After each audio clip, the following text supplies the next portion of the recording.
Hello உறவுகளே, வாங்க ஒரு டிஎன்பிசி கொஸ்டின் பார்த்துருவோம். மாவட்டங்களை அவை கொண்டுள்ள காடுகளின் அளவுகளை கொண்டு இறங்கு வரிசையில் எடுக அப்படின்னு சொல்லி கொடுத்துருக்காங்க. என்னென்ன மாவட்டம் கொடுத்துருக்காங்க பார்த்துருவோமா?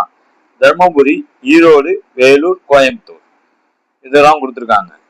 இதை இறங்கு வரிசையில, அதாவது அதிகத்திலிருந்து குறைச்சலானது சொல்லி என்னன்னு சொல்லி பார்த்துருமா? தர்மபுரிக்கு எவ்வளவு கால அளவுகள் எவ்வளவு இருக்கு? சதுர கிலோமீட்டர் இருக்கு.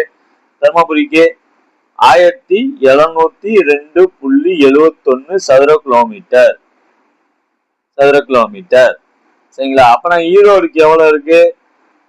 ஈரோடுக்கு 2695.73 சதுர கிலோமீட்டர் சரிங்களா? அதே மாதிரி வேலூருக்கு எவ்வளவு இருக்கு? வேலூருக்கு 1824.98 சதுர கிலோமீட்டர். அதே மாதிரி கோயம்புத்தூருக்கு என்ன இருக்கு? 1985.04 சதுர கிலோமீட்டர். சரி, பாத்துட்டீங்களா? இப்ப இதுல நம்ம வருஷப்பட்டுறோம். எப்படி வருஷப்பட்டோம்? கூர்னர்ல இருந்து குறைஞ்சதுக்கு வருஷப்பட்டுறோம். கூர்னர் எது? ஃபர்ஸ்ட் எடுத்தோன்னே ஈரோடு வந்துருச்சு ஆன்சர். அதுலயே வந்திருக்கும் ஆன்சர்.